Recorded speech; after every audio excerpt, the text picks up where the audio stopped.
Hi everyone! Hi guys! Welcome to another Car Conversations with Fran and John. This time, where are we? We're actually in Thailand. We're actually right now in the small town of Sadao and we are headed towards the Songkhla province. Yeah, it's a little trip trip that we're taking from Penang all the way into Thailand with our little car. That's right, we love road trips like this. And do you know there are many crossings from northern Malaysia into Thailand?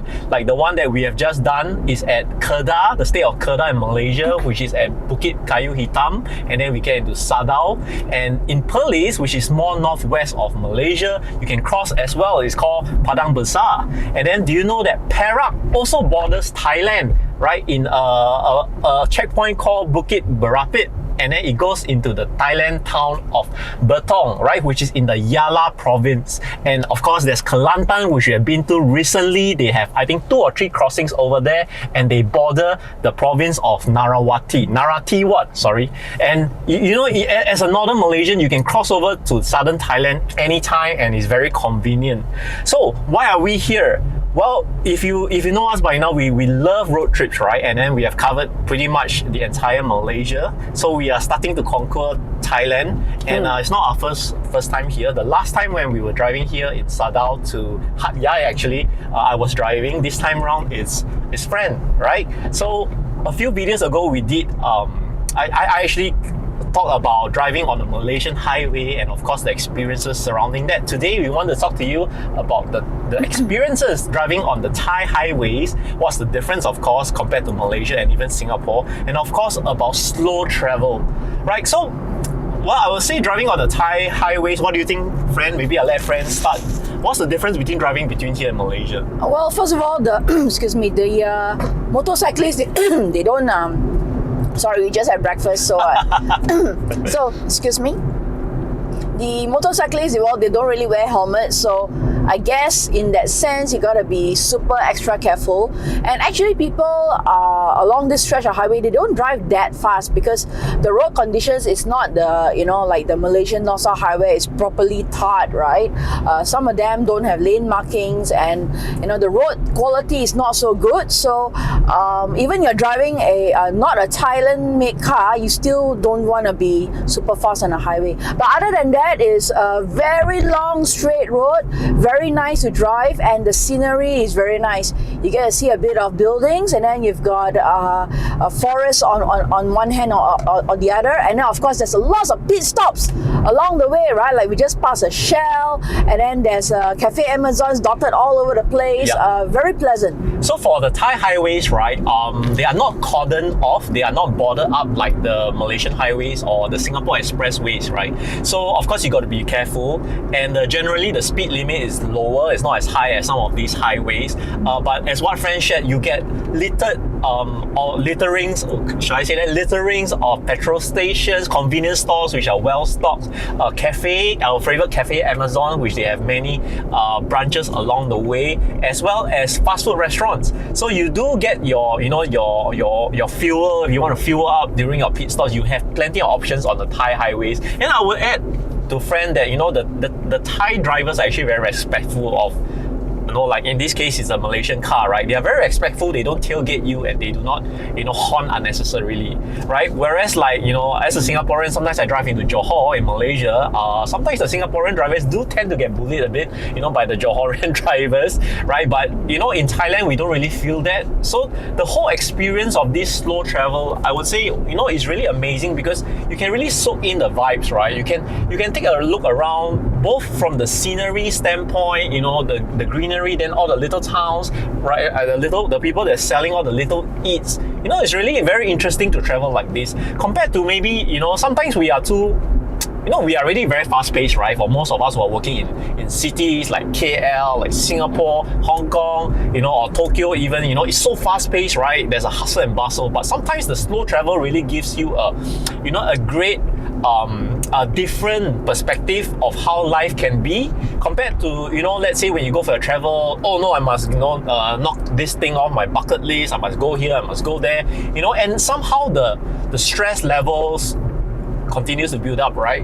Do you notice that sometimes when you travel overseas, what you may really need is a holiday just to take a break, but somehow you get yourself involved in a heavy back-to-back traveling, it doesn't really always help you to, relax. And you always hear this, right? After you come back for holiday, you say, oh, I need another holiday, right? And that might be the reason why. So taking road trips like this, slow travel, checking out places that has hidden gems, roads or places that's less frequented or less traveled, you can discover little gems. And I would say, the discoveries that you discover the discoveries that you find along the way is, it's very pleasant, and I can tell you guys, it's not costly. Okay, when you do road trips like this, it's not costly compared to going to touristy spots, for example.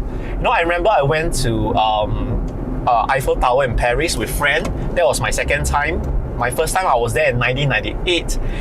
What I remember about Eiffel Tower, right, in France, right? It's not really, about, that magnificent structure, What I really remember is there's a lot of crowds, and you need to be wary of pickpockets on the ground floor.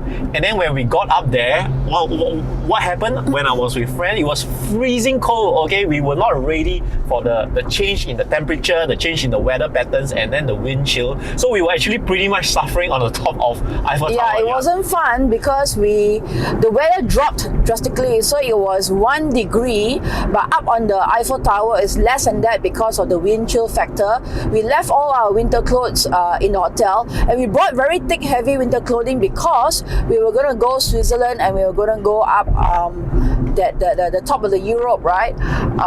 What's that one called? The top of the Europe? Jungfraujoch. Yeah, that's right. So we do have all our thick winter clothing. It's just that we didn't bring it to our trip on Eiffel Tower. So it was so cold that even if when I wanted to take a picture of the scenery, it was just a 5-second job because my fingers were literally frozen, right? So it wasn't that much of a pleasant experience. But it's great because then now there's an excuse for us to go back there again with the proper attire. Yep. So, guys, traveling is not just one side of it, right? It's not just about the glam travel, right? It's not just about, going to places where you see on Instagram, where all your friends or family members gone to, then you must go, you see. Traveling really covers all aspects, and it also covers slow travel. And slow travel is really, a time and space where you can slow down, really enjoy the scenery and enjoy the beauty in the little things that you see along the way. And it doesn't need to be, just because it's expensive means, it's the best place to go. Sometimes you overstress yourself, right? When you travel and you spend too much money, and then when you come back, you look at your credit card bill, you're not happy, right? So in the end, after your travels, you actually feel even more stressed. So then again, is it worth it? Right? Of course, the other aspect is make sure you budget in the money you need for your travel, right? So traveling is very intentional, remember that. And what I would also say is the distressing of yourself, not letting your mind be too,